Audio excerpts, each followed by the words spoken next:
বলবো fetal growth restriction বা গর্ভাবস্থায় বাচ্চার ওজন কম বৃদ্ধি নিয়ে।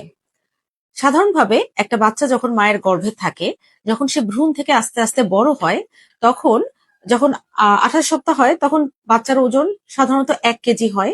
32 সপ্তাহে এটা হয় 1.8 থেকে 2 কেজি, এবং 34 সপ্তাহে 2 কেজি অবশ্যই, এবং 36 সপ্তাহে 2.5 কেজি বা তার বেশি হয়। এটা হলো একটা বাচ্চার স্বাভাবিক গ্রোথ আমাদের দেশের প্রেক্ষাপটে।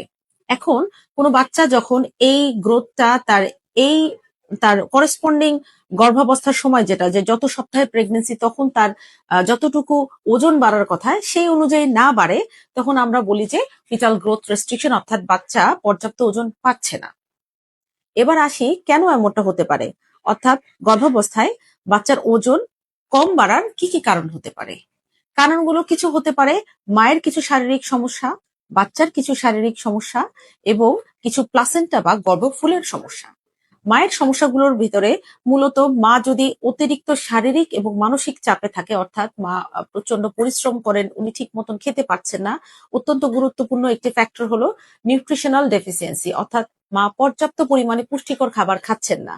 মা যদি পর্যাপ্ত পরিমাণ পুষ্টিকর খাবার, অর্থাৎ প্রোটিন, ভিটামিনস এবং পর্যাপ্ত পানি এগুলো না গ্রহণ করেন, সেক্ষেত্রে বাচ্চাও কিন্তু নিউট্রিশন পাবেন এবং স্বভাবতই বাচ্চার গ্রোথটা কম হবে।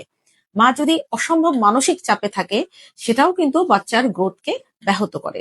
এছাড়াও মায়ের কিছু রোগ, যেমন কারো যদি গর্ভাবস্থায় প্রেসার হয়, অর্থাৎ প্রিএক্লাম্পসিয়া, অথবা আগে থেকেই যদি তার ক্রনিক হাইপারটেনশন থাকে, বা আনকন্ট্রোলড ডায়াবেটিস থাকে, থাইরয়েডের সমস্যা থাকে, হাইপোথাইরয়েডিজম, বা তার যদি কিছু ক্রনিক ডিজিজ, যেমন আমরা বলি কিডনির সমস্যা, সিকেডি, ক্রনিক বা ক্রনিক রেনাল ডিজিজ, এছাড়া যদি তার হার্ট ডিজিজ থাকে, রক্তশূন্যতা থাকে, এসব ক্ষেত্রে কিন্তু বাচ্চার ওজন অবশ্যম্ভাবী যদি এগুলো ঠিকভাবে ট্রিটমেন্ট করা না হয়, বাচ্চার ওজন কিন্তু কম হওয়ার সম্ভাবনাই সবচেয়ে বেশি।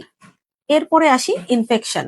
দেখা যায় যে গর্ভাবস্থায় বিভিন্ন রকমের ইনফেকশন হতে পারে, বিভিন্ন ভাইরাস, জ্বর, বা আমরা টর্চ ইনফেকশন বলি।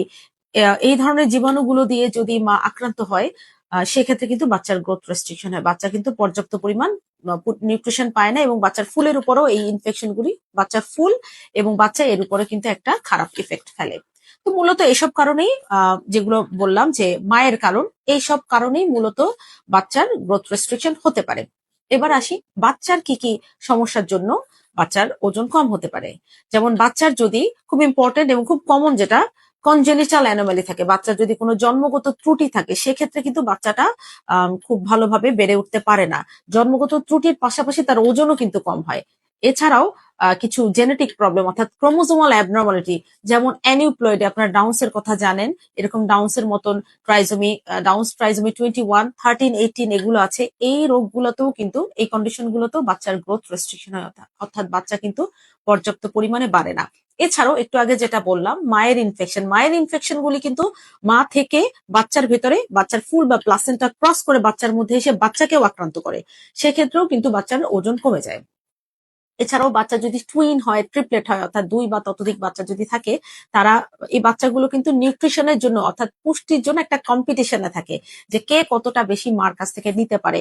এই কম্পিটিশনও কিন্তু দেখা যায় যে 2 বাচ্চা অথবা একজন ছোট বা একজন বড় এরকমও হতে পারে, নিউট্রিশনের ঠিক মতন ডিস্ট্রিবিউশন না হলে। আর পরবর্তীতে বলবো প্লাসেন্টা ফুল বা প্লাসেন্টার কি কি প্রবলেমের জন্য বাচ্চার গ্রোথ রেস্ট্রিকশন হতে পারে।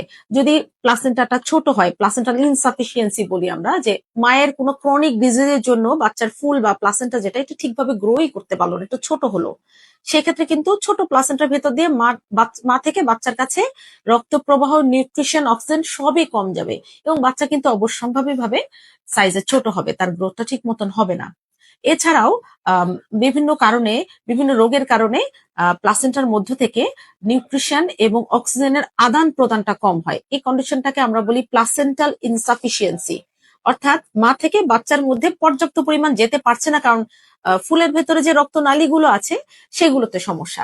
এসব কারণেও কিন্তু বাচ্চার কাছে রক্ত কম যাবে, এবং বাচ্চার কিন্তু গ্রোথ রেস্ট্রিকশন হবে। এরপরে ফুল যদি একটু স্বাভাবিক, তার স্বাভাবিক যেখানে থাকার কথা, স্বাভাবিক অবস্থান, সেখান থেকে যদি একটু অ্যাবনর্মাল অবস্থানে থাকে, যদি ফুলটা লো লাইং হয় বা নিচের দিকে প্লাসেন্টা প্রিভিয়া হয়, এছাড়া ভেলামেন্টাস প্লাসেন্টা বলি, আরো কিছু কন্ডিশন আছে প্লাসেন্টার, যেগুলোতে প্লাসেন্টার ভেতর থেকে মা থেকে বাচ্চা পর্যন্ত নিউট্রিশন এবং অক্সিজেন যেতে সমস্যা হয়, তখন কিন্তু বাচ্চা তার যেরকম গ্রোথ হওয়ার কথা সেভাবে বাড়তে পারে না। এবার বলবো যে আমরা কিভাবে বুঝতে পারবো যে বাচ্চা তার পর্যাপ্ত নিউট্রিশন পাচ্ছে না, অর্থাৎ বাচ্চার গ্রোথটা কম হচ্ছে। সবার আগেই সাধারণত মা বলে যে ম্যাডাম আমার পেটটা কিন্তু যত বড় হওয়ার কথা এত বড় হচ্ছে না। মানে সে দেখতে পায় যে তার 7 মাসের পেট কিন্তু দেখতে মনে হচ্ছে 5 মাস। সে নিজেই বুঝতেছে যে তার বাচ্চার গ্রোথটা অত না। আর সাধারণত গ্রোথ রেস্ট্রিকশনের সাথে সাথে দেখা যায় যে প্লাসেন্টাল ইনসাফিসিয়েন্সি থাকলে বাচ্চার পানিটা অর্থাৎ অ্যামনিওটিক ফ্লুইডটাও কিন্তু কম হয়, এবং মাও কিন্তু অনেক সময় বাচ্চার নড়াচড়া কম টের পান। তো এইসব প্রবলেম নিয়ে দেখা যায় যে একজন গর্ভবতী মা ডাক্তারের কাছে আসেন, যে সে বাচ্চার নড়াচড়া কম বুঝতেছে, বা বাচ্চার গ্রোথ যেটা তার পেটের হাইটটা কম মনে হচ্ছে, আর দেখা যায় মায়েদেরও ওয়েট গেইনটা ঠিকভাবে হচ্ছে না, এবং পাশাপাশি তার বিভিন্ন অসুখ বিসুখ হচ্ছে, যেমন তার প্রেশার বেড়ে যাচ্ছে, তার ডায়াবেটিসটা কন্ট্রোলে নেই, বা সে আগে থেকে বিভিন্ন রোগের অসুস্থ। তো তখন কিন্তু আমরা আলট্রাসোনোগ্রাম করে বাচ্চার ওয়েটটা মেজার করি, যে দেখি যে তার এই জেস্টেশনাল এজ অর্থাৎ এত সপ্তাহে তার বাচ্চার যতখানি ওজন থাকার কথা ততখানি আছে কিনা। এভাবে আমরা কিন্তু ডায়াগনোসিস করি যে এই বাচ্চাটি তার পর্যাপ্ত গ্রোথ পাচ্ছে না।